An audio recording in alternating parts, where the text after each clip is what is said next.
જય માતાજી મિત્રો, જો મગફળી કાઢવાનું ચાલુ થઈ ગયું છે। આગાહી આલેલી છે વરસાદની। તમારું કેવું શું થાય છે કોમેન્ટ કરજો। થોડું વાતાવરણ એવું છે પણ રોમ ભરો હે, મગફળી કાઢવાનું ચાલુ કરી દીધું છે। બધાને જય માતાજી, જય ખતમાં, જય બાબારી। મસ્ત મગફળી બેઠી છે। કાલે મેં તમને વિડીયો બતાવ્યો હતો।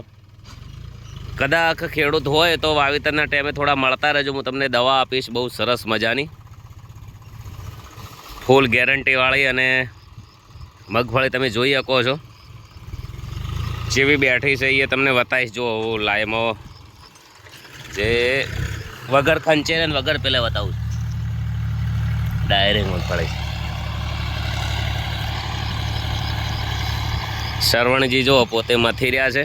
પેલી મકા કાઢવાનું ચાલુ છે, પેલી મકા હમી કરવાનું ચાલુ છે। આગળ જો અર્જુનજી છે ઓમેર્યા એ મથેરા જો, અને બીજી હજી ઘણી બધી કાઢ કેવું છે શરવણ લાવજો નજીક। એક નંબર હો, સરસ જોરદાર બિહાર છે મગફળીનો। તો પહેલાં તો ચેનલ સબસ્ક્રાઈબર કરી દેજો અને બધાએ લખતા રહેજો કોમેન્ટમાં। કોઈ ખેતીના છે બહાર જઈએ ફરવા, સારા વિડીયો આવશે, સલાહ આવશે, સારી ખેતીના આવશે, કોઈ પ્રોગ્રામના આવશે।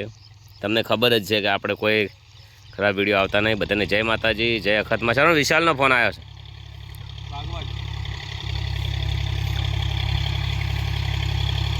જો સરસ મજાનું છે, થોડું ખોળ છે અંદરમાં, જેમ કે થોડું ખોળ થઈ ગયું છે એનું એક કારણ છે કે આમાં ફુવારા નહોતા। જે ફુવારાવાળી મગફળી છે કપાય આપણો છે, જો જોરદાર કપા છે।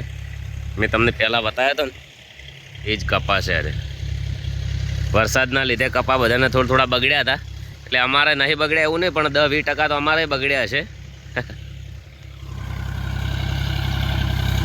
વરસાદની કોમેન્ટ કરજો ફટાફટ કે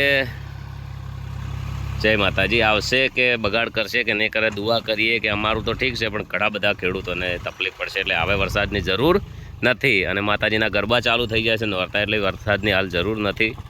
જય માતાજી।